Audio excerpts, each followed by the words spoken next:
Thank you so much, everyone, for staying with us. We're switching gears now. We're talking about some other people in the race tonight.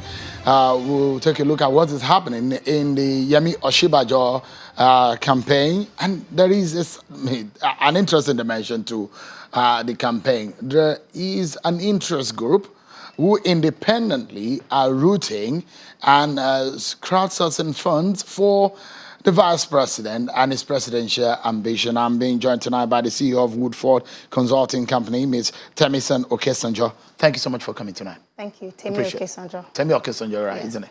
Thank you. Thank you.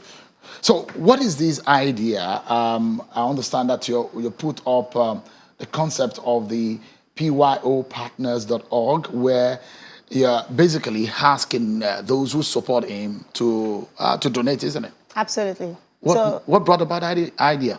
So, you know, we've had this political environment where people literally just get into the political process late.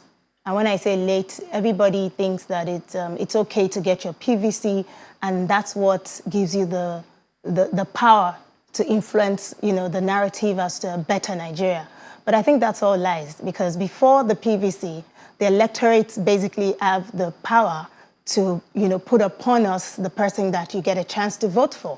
So this is an opportunity to tell people that you need to put your money where your mouth is. So if you believe in a candidate and you believe he's got the pedigree, the track record, you should invest in that leader. And again, you know, we're people who love to hold government accountable.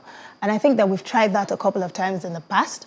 I'm not sure that we've adequately been able to, as a citizen, hold government accountable. And this is something that we should look at. If you put your money or if you invest in a leader, and if a leader basically allows you to give your, you know, small donations to him and he gets into power, you can adequately and effectively hold him accountable.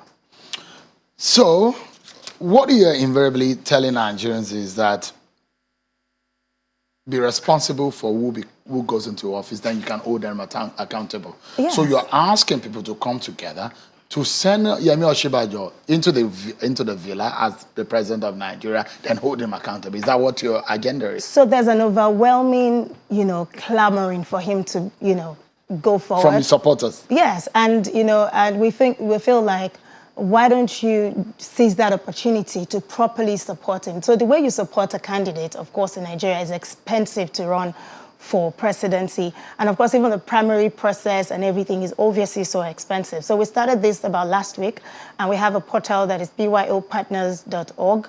And so when you get in there, you have an opportunity to donate as small as you can. So you can donate as low as 100 naira, 500 naira, 200 naira, but it's essential that Nigerians understand the concept behind it. The ideology of funding a leader in Nigeria is something that we all need to come to terms with, because beyond the fact that you're giving the money, it's also a sense of responsibility. And I'm trying to look at the old get your PVC that we get, you know, they almost becloud us with the fact that if you have a PVC, you've done all that you can to be a part of the political process in terms of a better Nigeria. But the real power is to influence the electorate, the delegates. They're the ones who actually, you know, give us that person that we should vote for. So this is an opportunity to actually be a part of the process before we get the, you know, primary ticket or before somebody's chosen for her. And we have coordinators all across Nigeria in all 36 states. I see the minimum contribution mark is 100 naira and the maximum is 1 million naira.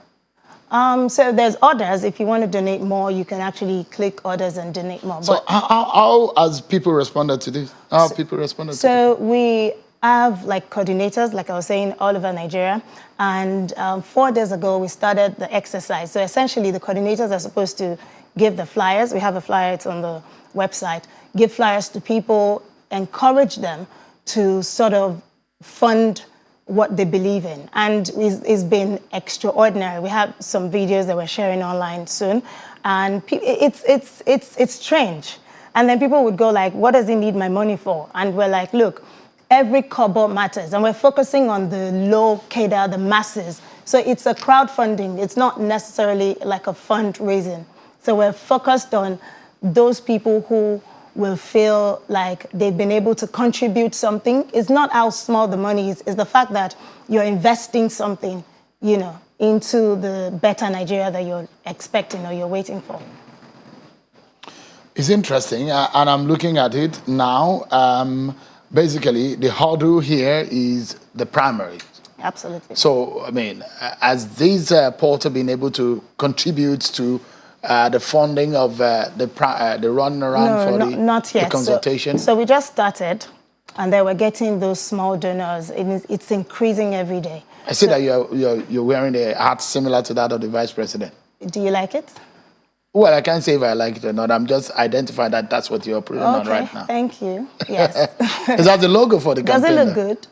I think I don't know. I think it looks I'm not good. very good with just such kind of fashion, but well, Nigerians will decide whether it looks good or not. But you said a good man working for ordinary people. Yeah, that's essentially who he is. So I had an opportunity to consult for the OVP, the Office of the Vice President, in 2019 and 2020. And what stood out for me was basically I was a project consultant, so I worked through most of the projects, especially the economy sustainability plan. And what stood out for me really is His Excellency's depth of monitoring projects. The project was supposed to be implemented by the ministers, but it was essentially particular about the beneficiaries and how the process and the speed and who gets what, and to ensure that the beneficiaries who are supposed to benefit are the ones who truly are benefiting from the project. So for me, is about the everyday man. And, he loves projects that basically resonate with the people, the ordinary people. And that's why we're basically focused on the crowdfunding for him. Mr. Okesanjo, thank you so much for coming tonight. I appreciate it, and I wish you the very best in your push for the passing of Yemi Osinbajo. Thank you so much for coming tonight. Thanks for having me. The breaking news that we have for you tonight is coming from the Independent National Electoral Commission. Stand by, everyone, as we show you what exactly the Independent National Electoral Commission is saying. They say, based on the timetable and schedule of activities for the 2023 general election, the parties have now pleaded with the Commission to use the 6-day period between 4th and 9th June 2022 to conclude outstanding primaries and prepare to upload the list of candidates and their affidavits. The Commission did not schedule any specific activity during this period. The idea is to simply give parties time to compile the list and personal particulars of their nominated candidates.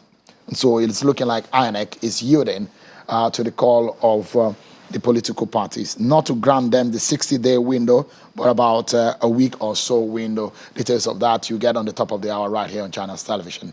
And that's how we draw the curtains of the program tonight. Thank you so much, everyone, for watching. I'm Sean Kimberly. Bye for now.